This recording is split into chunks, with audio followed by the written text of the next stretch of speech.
کبھی اس be be کے لیے سورہ کوثر نازل ہوتی ہے اور کبھی یہ بی بی جو ہے اس کے لیے آیت تطہیر نازل ہوتی ہے، کبھی اس کی صداقت کی گواہی جو ہے وہ آیت مباہلہ دیتی ہے، کبھی یہ ہستی عظیم جب روٹیاں دے دیتی ہے تو آیت مجیدہ نازل ہوتی ہے۔ گویا اس بی بی کی عظمت اور تکریم کے لیے رسول اکرم صلی اللہ علیہ وآلہ وسلم کی ذات مبارکہ نے جو اظہار فرمایا اور اس کے در پر جو آیت تطہیر جو ہے وہ اس کی تلاوت فرماتے رہے، اور پھر جب بھی کسی سفر کے لیے جاتے تھے تو سب سے پہلے اسی بی بی کے پاس واپسی پہ سب سے پہلے تشریف لاتے تھے اور جاتے ہوئے سب سے آخر میں اسی بی بی سے ملاقات فرماتے تھے۔ اس بی بی کی تعظیم کے لیے رسول اکرم صلی اللہ علیہ وآلہ وسلم کی ذات مبارکہ اپنی مسند سے اٹھ جاتی تھی اور اپنی مسند پر اس عظیم ہستی کو جگہ دیتی تھی۔ کبھی اس بی بی کی عظمت اور تکریم کے لیے روز محشر جو ہے وہ ملائکہ اور جن و انس اور تمام محشر کے جو لوگ ہیں وہ ان کو حکم دیا جاتا ہے کہ وہ اپنی نظروں کو جھکا لیں۔ یقیناً آپ سمجھ گئے ہوں گے میں اس ہستی عظیم کی بات کرنا چاہ رہا ہوں جس کا نام نامی حضرت فاطمہ الزہرا سلام اللہ علیہا ہے۔ یہ عظیم ہستی شیب ابی طالب میں جب اس کی عمر مبارک بالکل تھوڑی تھی، اس وقت اس عظیم ہستی نے شیب ابی طالب کے جو درہ کے اندر جو ہے وہ سختیاں جھیلیں۔ پھر رسول اکرم صلی اللہ علیہ وآلہ وسلم کی جو ابتدائی زندگی ہے، جو اسلام کے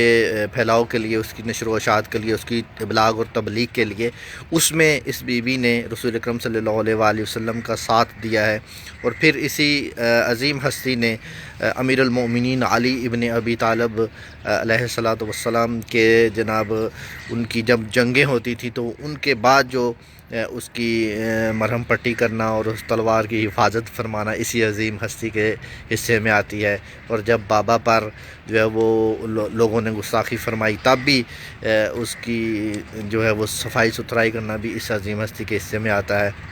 کبھی یہ عظیم ہستی جب محراب عبادت میں کھڑی ہوتی ہے تو ملائکہ جو ہے وہ آپ کے جو ہے وہ اس محفل میں تشریف لاتے ہیں۔ کبھی یہ ہستی جو ہے وہ تبسم فرماتی ہے تو وہ سر عرش تک پہنچتی ہے، اور اس عظیم ہستی کی گفتگو جو ہے وہ مصحف فاطمہ سلام اللہ علیہا بنتی ہے۔ یہ عظیم ہستی جب اپنے گھر سے اس چال اور ڈھال اور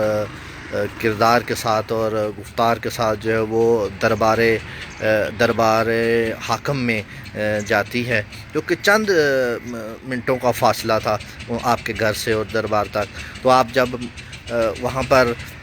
خطبہ دیتی ہیں اور آیت قرآنی سے استدلال بھی فرماتی ہیں، اور پھر سوال یہ پیدا ہوتا ہے کہ اس عظیم ہستی جو کہ مستور تھی، جو کہ پردے کی ایک عظیم جو ہے وہ سبق دینے والی ہستی تھی، اس نے جب ولایت پر حرف آ رہا تھا، جب امامت پر حرف آ رہا تھا، جب امامت کا حق جو تھا وہ ان سے جدا کیا جا رہا تھا، تب یہ عظیم ہستی جو ہے وہ دربار میں گئی اور قرآن استدلال فرمایا۔ میرا جو اشارہ ہے وہ میں جو ظاہر کرنا چاہ رہا ہوں وہ ہے لفظ محافظ امامت، یعنی حضرت فاطمہ الزہرا سلام اللہ علیہا مدافع ولایت ہے، مدافع امامت ہے۔ اس نظام امامت کے لیے آپ نے اتنی قربانیاں دی ہیں، یہ جتنا ہم گریہ وزاری کرتے ہیں یہ سب کی سب اس ممبر رسول صلوات اللہ علیہ کے لیے تھی، اس امامت کے نظام کو بچانے کے لیے تھی۔